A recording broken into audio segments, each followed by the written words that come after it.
ओम श्री विष्णुवे नमः। नमस्कार दोस्तों, आप सभी के स्वागत है हमारे यूट्यूब चैनल पावरफुल हिंदू धर्म में। अब तक हमने श्री ज्येष्ठ महात्मा की कथा अध्याय 1 से लेकर कथा अध्याय 15 का रसपान किया है।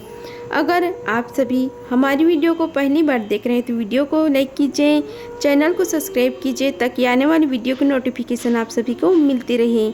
आज हम आप सभी को ज्येष्ठ महात्मा की कथा अध्याय 16 का रसपान कराएंगे, जिसमें गंगा अवतरण की महात्मा की वर्णन है।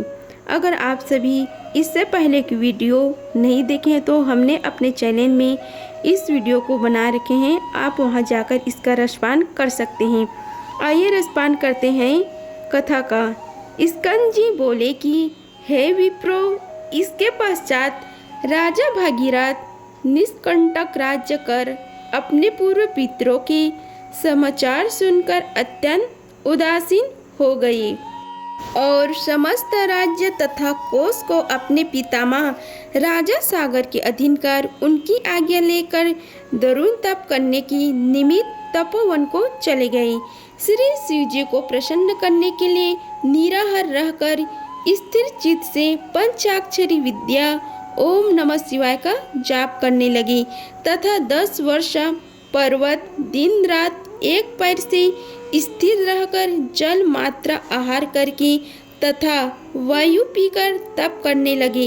इस प्रकार तप करते हुए जब राजा भागीरथ को बहुत समय बीत गया तब भक्तवत्सल श्री देवों के देव महादेव महाराज स्वयं वहां आकर प्रकट हुए।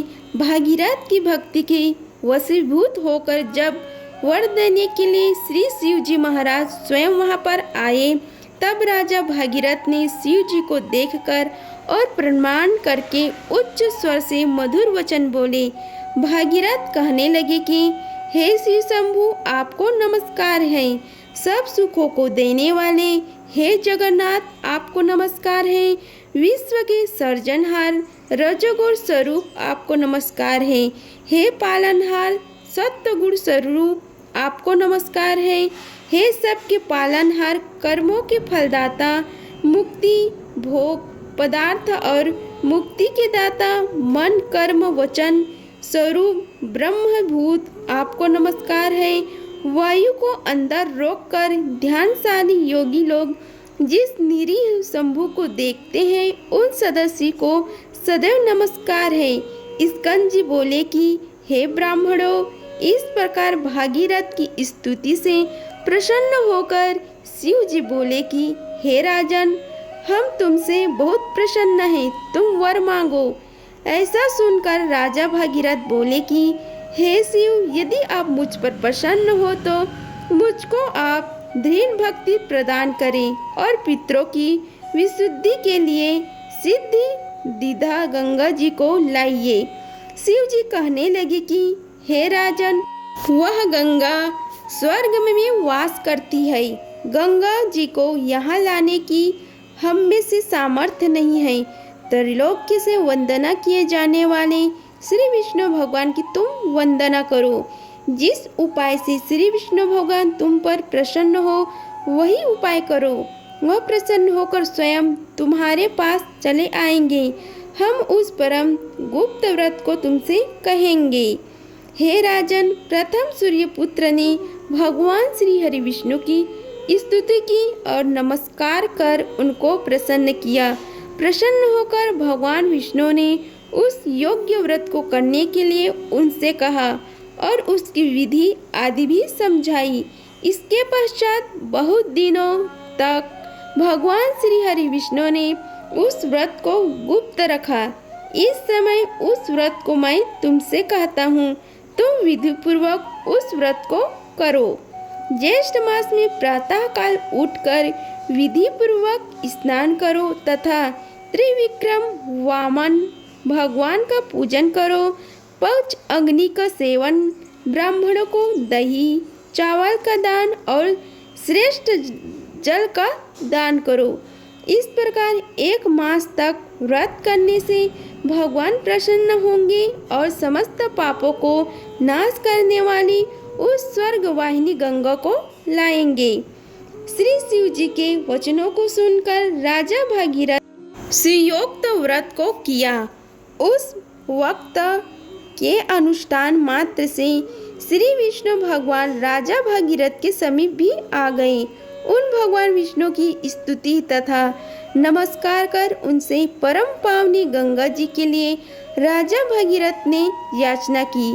श्री हरि विष्णु भगवान बोले कि हे भद्र भागीरथ, तुम मंदाकिनी के पवित्र तट पर तुम मेरे साथ चलो।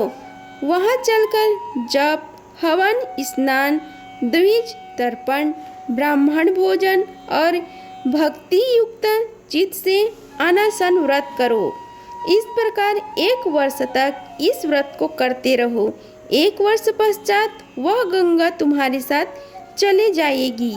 भगवान विष्णु के वचनों को प्रणाम मानकर राजा भागीरथ ने श्री हरि विष्णु भगवान के साथ मंदाकिनी के सुंदर तट भाग में स्थित होकर श्री हरि विष्णु के कहे हुए व्रत का परम भक्ति से अनुष्ठान किया। तब शरदवीरा गंगा जी प्रसन्न हो गई और राजा भागीरथ के सामने सुंदर नेत्र वाली स्त्री रूप में प्रकट हो गई। यही त्रिपदा गंगा है। ऐसा जानकर भागीरथ ने इनकी स्तुति की और मंदाकिनी प्रसन्न होकर बोली कि हे राजन, तुम मुझसे वर मांगो। ऐसा वचन सुनकर राजा भागीरथ बोले कि हे भद्र, मेरे साथ पृथ्वी पर पितरों की मुक्ति के लिए चलिए। भागीरथ को तथास्तु कहकर वह गंगा उसके साथ पृथ्वी तल को गई। तत्पश्चात भागीरथ ने गंगा जी के दिव्य जल से अपने पितरों को पल्लवित किया।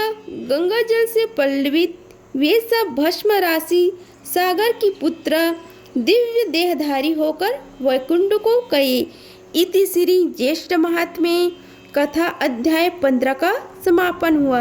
अगर आप सभी को हमारी वीडियो पसंद आई होगी तो वीडियो को लाइक कीजिए, चैनल को सब्सक्राइब कीजिए और कमेंट बॉक्स में ओम नमो भगवते वासुदेवाय लिखें।